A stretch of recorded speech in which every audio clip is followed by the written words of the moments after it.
अध्याय चतुर्थ, श्लोक संख्या द्वितीय। एवं परंपरा प्राप्तमिमं राजऋषयो विदु सा कालिनी महता योगो नष्टा परन्तप। हे परन्तप, संबोधन आया परन्तप। हे परम तपस्वी अर्जुन। देखो भगवान यहाँ पे अर्जुन को कोई अज्ञानी थोड़ा बता रहे हैं।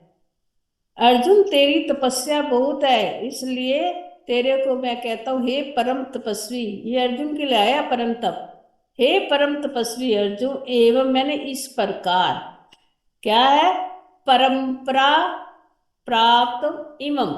इमम मैंने इस योग को, इमम किसके लिए आया, इस योग को परंपरा से प्राप्त, मतलब परंपरा चली आ रही है ना आदिकाल से।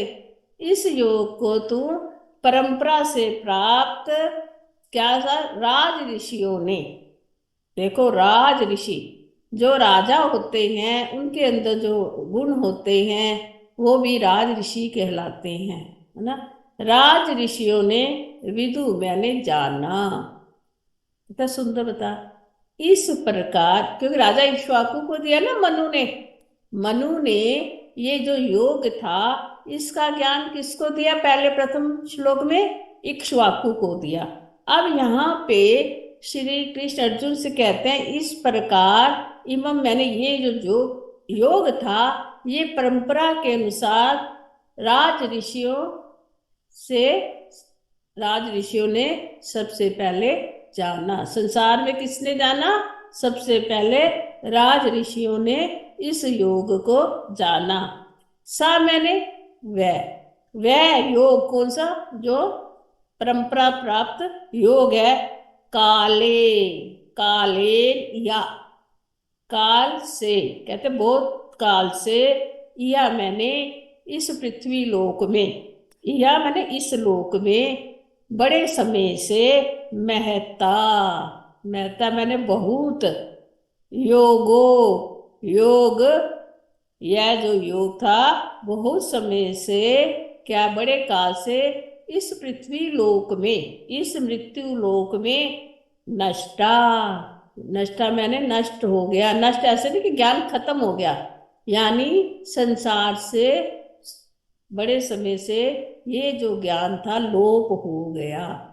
इसका ये अर्थ निकलता है कि हे परम तपस्वी अर्जुन, इस प्रकार जो परंपरा से प्राप्त हुआ ये योग था, सबसे पहले राज ऋषियों ने जाना, फिर यह योग बड़े समय से क्या हो गया, लुप्त हो गया। लुप्त क्या हो गया, फिर लोगों ने इसको जानने की कोशिश ही नहीं करी। कुछ समय तक ये ज्ञान से वंचित लोग हो गए। तभी कहते हैं ना, हमने भागवत सुनी थी, भागवत सुनते हो ना, कहते हैं जब वृंदावन में वो माता भक्ति होती है, वो कहती मेरे दोनों पुत्र क्या हो गया, बूढ़े हो गए और मैं माँ जवान हो गई हूँ, है ना। सुने सारी कथा। यानी ये लुप्त हो गया था ज्ञान। ज्ञान और वैराग्य, यही तो ज्ञान का सर्वप्रथम है। अगर तुमने संसार से छूटना है तो ज्ञान की प्राप्ति करनी आवश्यक है। अभी हमने ऊपर वाले श्लोक में कहा ना, मनुष्य की जो उपाधि है अविद्या है, जानता ही नहीं अपने आप को। अब ये थोड़े समय के लिए ये राज ऋषियों ने जो ज्ञान प्राप्त किया था, फिर ये योग जो था, ये जो कर्म योग, ज्ञान योग, भक्ति योग, जो क्या हो गया, लुप्त हो गया संसार से, इस मृत्यु लोक से, पृथ्वी लोक से लुप्त हो गया। यानी ज्ञान कोई चाहते ही नहीं थे, लोग भक्ति में लग गए, है ना। अभी भी ऐसा है ना, भक्त लोग कितने ज्यादा हैं जो संकीर्तन करते हैं, हालांकि वो भी बहुत अच्छी बात है, प्रेमा भक्ति है। हमें किसी भी योग को ये नहीं कहना चाहिए कि इस योग से हमें सिद्धि की प्राप्ति नहीं हो सकती। भक्ति अगर द्वैत में है, एक ना एक दिन वो द्वैत भी एक में बदल जाता है, कैवल्य में बदल जाता है। भगवान और भक्त दोनों एक दिन एक हो जाते हैं। कहते हैं ना, शाम शाम कर दी मैं आपे शाम हुई। यानी कृष्ण कृष्ण रटते हुए जीव कृष्ण में हो जाता है। राधा कृष्ण को जाप करती करती कृष्ण ही अपने आप को मानने लगी। ये होता है भक्त और भक्ति। जो भक्त होता है, जिसकी हम भक्ति कर रहे होते हैं, वो दोनों एक दिन एक जैसा रूप धारण कर लेते हैं। इस ऐसे प्रेमा भक्ति के द्वारा भी हम परमात्मा की प्राप्त कर सकते हैं, इसमें कोई संशय नहीं है। इसलिए जो जिस योग में लगा हुआ है, कभी भी उसको विचलित नहीं होने देना। जो मार्ग जिसने पकड़ा हुआ है, वो मार्ग जो उसका लक्ष्य है, उस लक्ष्य तक उसे अवश्य लेके जाएगा। कभी ज्ञानी को ये नहीं कहना चाहिए नहीं नहीं, ये भक्ति से थोड़ा हम जाएंगे। जाएंगे, क्योंकि हमने सीढ़ी पकड़ ली है। सीढ़ी चाहे लंबी हो सकती है। देखो, एक ने सीढ़ी पकड़ी और एक ने एक्सीलेटर पकड़ा, है ना। पहुंचना तो किसने है? जहां उसका लक्ष्य है।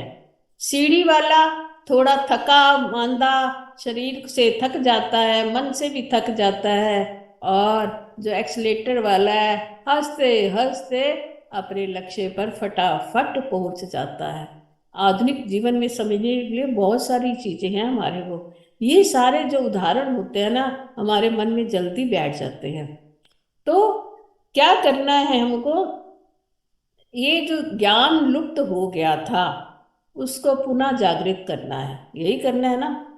आज भी देखो, कलयुग में भक्ति प्रधान है और ज्ञान और वैराग्य सोए पड़े हैं। आज भी भक्ति ही प्रधान है, क्योंकि भक्ति मार्ग जो है सरल लगता है। वो वाली भक्ति जो मीरा ने करी, वो भक्ति नहीं है आजकल की। वो भक्ति की बात कर रहे हैं यहाँ पे श्री कृष्ण। जो भक्ति मीरा ने की, जो भक्ति राधा ने की, जो और कितनी गोपियों ने करी, वो भक्ति मार्ग के द्वारा हम परम पद की प्राप्ति, श्री कृष्ण की प्राप्ति कर सकते हैं।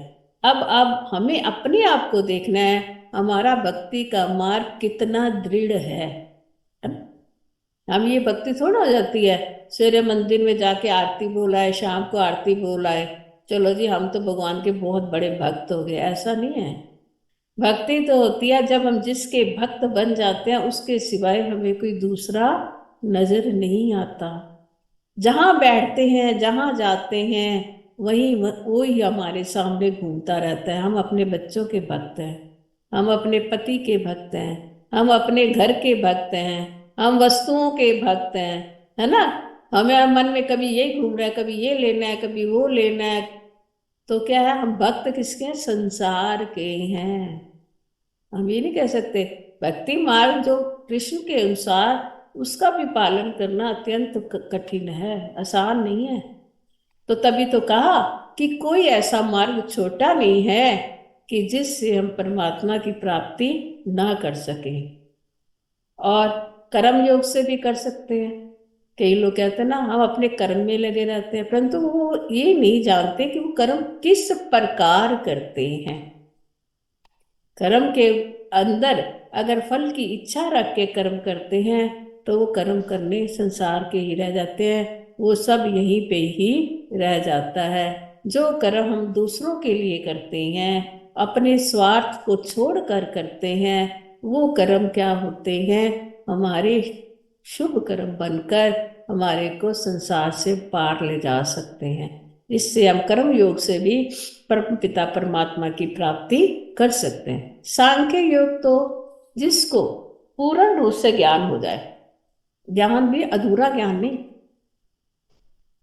अधूरा ज्ञान वो होता है जो हम सुनते रहते हैं और मनन नहीं करते। ज्ञान तो है ना, ज्ञान है कि हमें परमात्मा की भक्ति करनी चाहिए, सुन लिया और लोगों को भी सुना दिया और स्वयं नहीं किया, तो वो ज्ञान फिर ज्ञान योग नहीं कहलाएगा ना।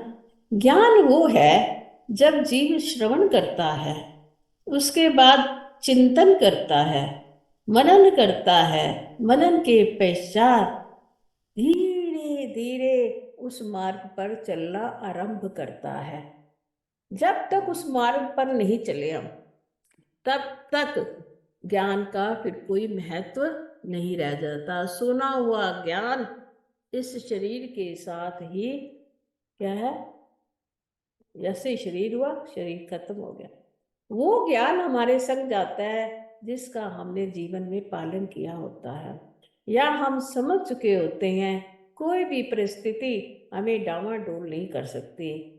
कोई भी परिस्थिति हमें संसार में फंसा ना सके। कैसी भी विषम परिस्थितियां हों, परंतु मेरा आधार ना छूटे परमात्मा की प्राप्ति का, क्योंकि मैंने जान लिया है कि मैं ये शरीर नहीं हूं। जब ऐसा ज्ञान दृढ़ हो जाता है तो समझो तुम्हारे अंदर ज्ञान प्रवेश कर चुका है और आप उस मार्ग में चलने भी लग पड़े हो। इस प्रकार अर्जुन को ऐसा बताते हुए भगवान श्री कृष्ण अर्जुन को यही संदेश दे रहे हैं। हरि ओम तत्सत, हरि ओम तत्सत, हरि ओम तत्सत।